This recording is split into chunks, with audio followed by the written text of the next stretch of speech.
The text arrived at 8:47 p.m. while I was reviewing architectural plans for my latest development project. I set down my coffee and read my brother Ryan's message twice, feeling the familiar knot of frustration that came with every family interaction. Julia, we need to talk about Mom's living situation. Since Dad died, she can't stay in that big house alone. Sarah and I have decided she's moving in with us. Your studio apartment is too embarrassing to even consider.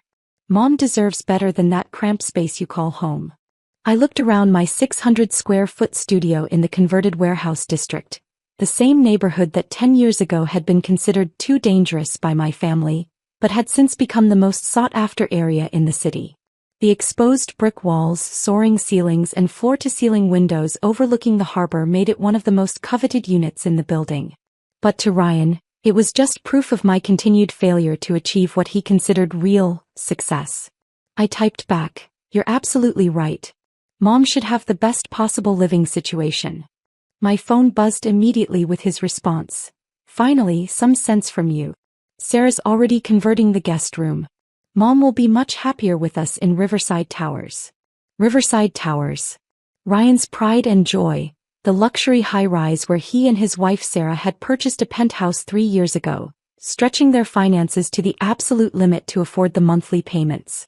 Ryan never missed an opportunity to mention his prestigious address and the building's exclusive amenities. What Ryan didn't know was that I owned Riverside Towers, along with 12 other residential and commercial properties throughout the city. I picked up my phone and called Marcus Chin, my property manager. "Marcus, it's Julia. I need you to prepare an eviction notice for Unit 3204 at Riverside Towers. The Williams unit." Ryan Williams. That's right. May I ask the reason? I scrolled through the thick file of documents Marcus had been compiling for months. Multiple lease violations. Unauthorized modifications to the unit, exceeding the occupancy limit, and unpaid pet fees. The pet fees. They've had a dog for 8 months without declaring it or paying the required deposit. The neighbors have been complaining about noise and messes in the hallway. I see. And the occupancy limit. The lease specifies a maximum of 2 adults. Adding a third permanent resident violates the agreement. Marcus was quiet for a moment. "Julia, are you sure about this? Your brother doesn't know you own the building, does he?" "No, he doesn't. And after tonight's conversation, I think it's time he learned about consequences." "What should I cite as grounds for eviction?" "All of it. The unauthorized pet, the lease modifications they made to the bathroom without permission, and the upcoming occupancy violation. Give them 30 days. "Understood. The notice will be delivered tomorrow morning." After hanging up, I walked to my windows and looked out at the city I'd spent the last decade quietly acquiring piece by piece. The harbor sparkled with lights from the restaurants and shops I owned in the converted waterfront district. The office building where Ryan worked as a mid-level marketing manager was visible in the distance. Another property in my portfolio. My phone buzzed with another text from Ryan. "By the way, you should probably start looking for a bigger place soon. A woman your age living in a studio apartment isn't a good look. Maybe something in a family-friendly neighborhood? Sarah knows a realtor who specializes in affordable housing." I typed back, "I'll keep that in mind." Ryan's response came quickly. "Good. It's time you started making better choices with your life. You can't keep pretending that this artsy downtown lifestyle is sustainable forever." The irony was rich. Ryan, who worked in marketing for a tech company that leased space in one of my buildings, was giving me career advice. Ryan, who was leveraged to his eyeballs on a luxury apartment he could barely afford, was counseling me about financial responsibility. I poured another cup of coffee and returned to my architectural plans. Tomorrow would be interesting. At 7:15 a.m., my phone started ringing. Ryan's name flashed on the screen. "Julia, what the hell is going on?" "Good morning to you too, Ryan. What's wrong?" "What's wrong? I just got served with an eviction notice. They're saying I violated my lease and have 30 days to vacate the premises." "That sounds serious. What did you violate?" "That's just it, I don't understand any of this. They're claiming I made unauthorized modifications, exceeded occupancy limits, and failed to register a pet." I took a sip of coffee. "Did you do those things?" "Well, we installed that new rainfall shower head in the master bathroom. And we've had Max for a while now, but he's just a small dog. And Mom isn't even moving in until next week. So you did violate the lease terms. Julia, these are technicalities. Normal people don't get evicted over shower heads and small dogs. Normal people get permission before making modifications and declare their pets when they get them. Whose side are you on here? I'm on the side of following the rules you agreed to when you signed the lease. Jesus, Julia. Could you show a little family solidarity? My wife is hysterical, my mother-in-law is asking questions, and I'm about to lose the most prestigious address I've ever had. The prestigious address comment almost made me laugh. Ryan, have you tried talking to the property management company? Of course I tried. I called first thing this morning. They said the decision came from the owner and that there's no appeal process for multiple lease violations. The owner? Yeah, apparently Riverside Towers is owned by some investment company. Carson Holdings or something. Chin Holdings, I corrected automatically. Whatever. The point is, it's some faceless corporation that doesn't care about tenants. They probably want to jack up the rent and needed an excuse to get rid of current residents. If only he knew. Ryan, what are you going to do? I don't know. We can't afford anywhere else in this neighborhood. And with Mom needing to move in. God, Julia, this is a nightmare. Maybe you should have thought about that before making unauthorized changes to someone else's property. Are you seriously lecturing me right now? Julia, I make 3 times what you make. I live in a luxury building. I drive a BMW. I'm successful by any reasonable measure. And yet you're being evicted. This is temporary. This is just bureaucratic bullshit that I'll figure out. Okay. Don't say, okay, in that condescending tone. You live in a converted warehouse studio and drive a Honda. You don't get to be condescending about my housing situation. I looked around my studio, the same space where I'd built a real estate empire worth over $200 million. You're right, Ryan. I shouldn't be condescending. Thank you. Now, can you help me figure this out? Do you know anyone in property management or real estate who might have connections? The question was so loaded with irony that I had to set down my coffee. Actually, I might know someone who could help. Really? Who? Let me make some calls and get back to you. Julia, this is serious. If you have connections that could help, I need you to use them. My entire reputation is at stake here. I understand. Let me see what I can do. After hanging up, I called Marcus again. The eviction notice was delivered? This morning at 7 a.m. Your brother called our office about 15 minutes later. What did he say? He demanded to speak with the owner. When I told him that wasn't possible, he asked for the property management supervisor. I told him I am the property management supervisor. And he asked if there was any way to work out a payment plan or compromise. He seems to think this is about money. What did you tell him? I told him that lease violations aren't financial issues. I also mentioned that the owner has a strict policy about tenant compliance. How did he respond? He asked if the owner might be willing to meet in person to discuss the situation.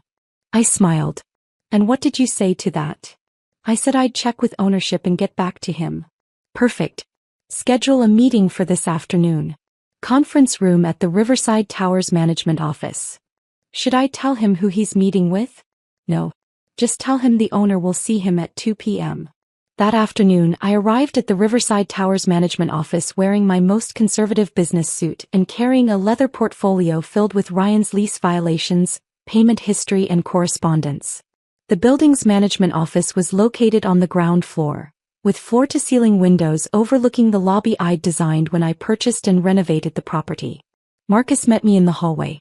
Your brother arrived 10 minutes early. He's in conference room B with his wife. How do they seem? Nervous. His wife brought a folder of documents. I think they're preparing to make their case. Let's not keep them waiting. I entered the conference room to find Ryan and Sarah sitting at the polished table, both dressed formally and looking anxious.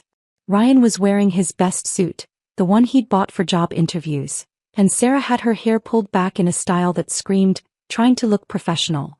Mr. and Mrs. Williams, I said, taking the seat across from them. I'm Julia Chin, owner of Riverside Towers. The silence that followed was deafening. Ryan's mouth fell open. Sarah looked from me to Ryan and back again, clearly confused. Julia. Ryan said finally. What? What are you doing here?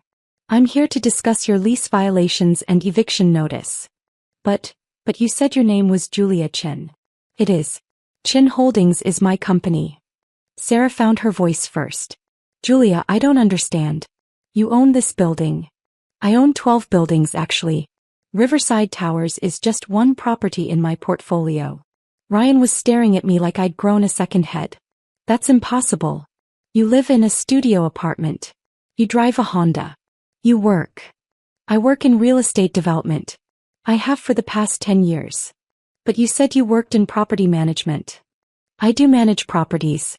My properties. Sarah was frantically flipping through papers in her folder. The lease. The lease says the building is owned by Chin Holdings. That's correct. Ryan's voice was barely a whisper. You own our building. I do. For how long? 3 years. I bought it the month before you moved in. The timeline was clearly sinking in for both of them. Julia, Sarah said carefully, when we applied for the apartment, you were listed as a reference on our application. Because Ryan asked me to be a reference. I thought it was funny that he was asking his sister to vouch for him to rent an apartment from his sister. You let us move in knowing you owned the building? You qualified for the lease based on your income and credit history. I didn't give you any special treatment. Ryan was processing this information slowly. The rent payments. We've been paying rent to you? To Chin Holdings, which I own. The payments go through a management company, but yes, ultimately you've been paying rent to me. For 3 years. That's correct. Sarah looked devastated. Julia, why didn't you tell us? Biz, you never asked. You assumed I was struggling financially because I live simply and drive an older car. You never wondered how I could afford to live downtown, or why I seemed financially stable despite what you thought was a low-paying job. Ryan was staring at the conference table. The eviction notice is legitimate. You violated multiple terms of your lease agreement. But you're my sister. Which is why I gave you 3 years to figure out how to be a responsible tenant before enforcing the rules. Sarah spread the documents from her folder across the table. We brought evidence that we've been good tenants. Payment history, no complaints from neighbors. Actually, I said, opening my own portfolio, there have been several complaints from neighbors about your dog. Barking at night, messes in the hallway, and aggressive behavior toward other residents' children. I slid a stack of complaint forms across the table. And these are photos of the unauthorized modifications you made to your bathroom. More photos followed, before and after shots of their bathroom renovation. These renovations required approval from building management and a deposit for potential damage. You did neither. Sarah was reading through the complaint forms, her face getting paler with each page. Mrs. Williams, I continued, the lease clearly states that any permanent modifications require written approval and that all pets must be registered within 30 days of arrival. We didn't think a shower head counted as a permanent modification, Ryan said weakly. You installed new plumbing fixtures and tiles. You changed the electrical configuration for mood lighting. These are significant alterations that affect the property value. Julia will fix everything. We'll register Max, we'll pay whatever fees you want, we'll change the bathroom back. Mr. Williams, the issue isn't whether you can fix the violations now. The issue is that you disregarded the lease terms for months and only want to comply now that you're facing consequences. Ryan's composure finally cracked. Julia, I'm your brother. You can't evict me. I can't show favoritism to family members. That would be unfair to my other tenants who follow the rules. Other tenants? You have other tenants. I own 12 buildings, Ryan. I have over 300 residential units and 50 commercial spaces. You're one of 300 families I provide housing for. The scope of what he was learning seemed to overwhelm him. Julia, how is this possible? How do you own all this? I bought my first property 10 years ago with money I saved from my job in property management. I renovated it, increased its value, and used the equity to buy another property. I repeated that process until I had a portfolio large enough to generate significant income. But the studio apartment is exactly the right size for my needs. I don't require a lot of space, and living simply allows me to reinvest most of my income into additional properties. Sarah was crying now. Julia, we had no idea. If we had known. If you had known I was your landlord, you would have followed the lease terms? Well, yes. So you only follow rules when you think there might be consequences? The question hung in the air unanswered. Sarah, what happens to tenants in other buildings when they violate their leases? I don't know. They get evicted. Just like you're being evicted. Ryan found his voice again. Julia, what do you want from us? I want you to understand that actions have consequences, regardless of family relationships. Okay, we understand. Can we stay? No. The finality of my answer seemed to shock them both. But you're our family, Sarah protested. I'm also your landlord. And as your landlord, I have responsibilities to my other tenants to enforce lease agreements consistently. Ryan leaned forward desperately. Julia, where are we supposed to go? We can't afford anywhere else in this area. You'll need to find housing that fits your actual budget instead of stretching for a prestigious address you can't properly maintain. But Mom is supposed to move in next week. Which would have been another lease violation, since your lease specifies a maximum of 2 adult residents. The reality of their situation was clearly sinking in. Julia, Sarah said, is there anything we can do? Any way to work this out? I considered the question. There might be one option. Both of their faces lit up with hope. I have a 2-bedroom unit available in one of my other buildings. It's in a family-friendly neighborhood, pet-friendly, and about 30% less expensive than your current rent. Where? Ryan asked. The Maple Street complex. It's near the elementary school and has a playground. Ryan's face fell. Maple Street? That's not downtown. No, it's not. Julia, we can't move to Maple Street. That's where. That's not our demographic. What's your demographic, Ryan? People who've achieved a certain level of success. Professionals. People with standards. People who follow their lease agreements? He winced. Ryan, the Maple Street property has a community garden, a fitness center and covered parking. The units are larger than what you have now, and the rent would allow you to save money instead of living paycheck to paycheck. But the address. Would be honest about your actual financial situation instead of pretending to be something you're not. Sarah was looking at the photos I'd slid across the table. It does look nice, Julia. It is nice. And it would be appropriate for a family with an elderly parent and a pet. Ryan was still focused on the status implications. Julia, I can't tell people I live on Maple Street. Why not? Because it's not impressive. Impressive to whom? To colleagues, clients, friends. My address is part of my professional image. Ryan, your professional image should be based on your work performance, not your zip code. That's easy for you to say. You own half the city. I own 12 buildings. And I built that portfolio by living below my means and making smart financial decisions, not by stretching for prestigious addresses I couldn't afford. The conversation had clearly reached a crossroads. So what's it going to be? I asked. The Maple Street unit at a rent you can actually afford or finding something on your own within 30 days? Ryan and Sarah exchanged glances. Can we see the Maple Street unit? Sarah asked. Of course. Marcus can show it to you this afternoon.